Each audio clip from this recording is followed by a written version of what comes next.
കാസർഗോഡ് ജില്ലയിൽ ഇന്ന് സ്വകാര്യ ബസ്സുകളുടെ സൂചനാ പണിമുടക്കാണെന്ന്. KSRTC ഓർഡിനറി ബസ്സുകളിലെ സ്ത്രീ സൗജന്യ യാത്രയിൽ സ്വകാര്യ ബസ്സുകൾ നഷ്ടത്തിലായതിനെ തുടർന്നാണ് ഈ സൂചനാ പണിമുടക്ക് നടത്തുന്നത്. വിവരങ്ങളുമായി സിജു കണ്ണൻ കാസർഗോഡ് നിന്നും ചേരുന്നുണ്ട്.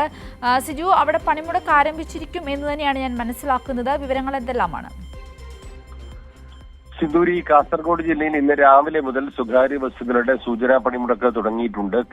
KSRTC ഓർഡിനറി ബസ്സുകളിലെ സ്ത്രീ സൗജന്യ യാത്രയിൽ സ്വകാര്യ ബസ്സുകൾ നഷ്ടത്തിലായതിനെ തുടർന്നാണ് സൂചനാ പണിമുടക്ക്.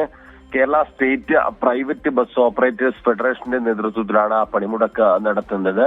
KSRTC ഓർഡിനറി ബസ്സുകളിൽ സ്ത്രീകൾക്ക് സൗജന്യ യാത്ര നൽകിയതിനെ തുടർന്ന് KSRTC റെഗുലർ സർവീസ് നടത്തുന്ന റൂട്ടുകളിൽ ഡീസൽ അടിക്കാൻ പോലും പണം കിട്ടാതെ നഷ്ടത്തിലാണ് ആ ബസ്സുകൾ ഓടുന്നത് എന്നാണ് ബസ് ഉടമകൾ പറയുന്നത്. അതോടൊപ്പം തന്നെ മറ്റ് റൂട്ടുകളിൽ പ്രതിദിന വരുമാനത്തിൽ 1500 രൂപ മുതൽ 3000 രൂപ വരെ കുറവുണ്ടായെന്നും ബസ് ഉടമകൾ പറയുന്നു. ഈ പ്രതിസന്ധിയുടെ സാഹചര്യത്തിലാണ് സൂചനാ പണിമുടക്ക് നടത്തുന്നത്. സൗജന്യ യാത്രയുമായി ബന്ധപ്പെട്ട് നിരവധി നിർദ്ദേശങ്ങൾ സ്വകാര്യ ബസ്സുകൾ ഇതുമായി ബന്ധപ്പെട്ട് മുന്നോട്ട് വെക്കുന്നുണ്ട് സർക്കാരിന് മുന്നിൽ.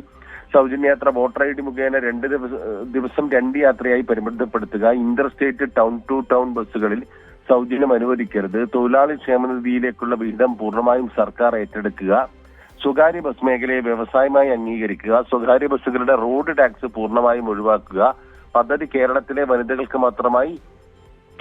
മാത്രമായി ചുരുക്കുക, ഡീസലിന് 50% സബ്സിഡി അനുവദിക്കുക, സർക്കാർ ജീവനക്കാരായ സ്ത്രീകളെ ഒഴിവാക്കി വിദ്യാർത്ഥികളെയും 65 വയസ്സിന് മുകളിലുള്ള സ്ത്രീ പുരുഷന്മാരെയും മാത്രം സൗജന്യ യാത്രയിൽ ഉൾപ്പെടുത്തുക തുടങ്ങിയ ആവശ്യങ്ങൾ കൂടി ബസ് ഉടമകൾ ഈ പണിമുടക്കിന്റെ ഭാഗമായി മുന്നോട്ട് വെക്കുന്നുണ്ട്. ഏതായാലും ഈ പണിമുടക്കിന്റെ ഭാഗമായി ഇന്ന് രാവിലെ 10 കലക്ടറേറ്റിലേക്ക് മാർച്ചും ധർണയും നടത്തും. ബസ് ഉടമകൾക്കൊപ്പം സ്വകാര്യ ബസ് ജീവനക്കാരും കുടുംബാംഗങ്ങളും മാർച്ചിലും ധർണയിലും പങ്കെടുക്കും. സിന്ദൂരി, ശരി, വ്യക്തമാണ്. സിജു കണ്ണനാണ് വിശദാംശങ്ങൾ പങ്കുവച്ചത്.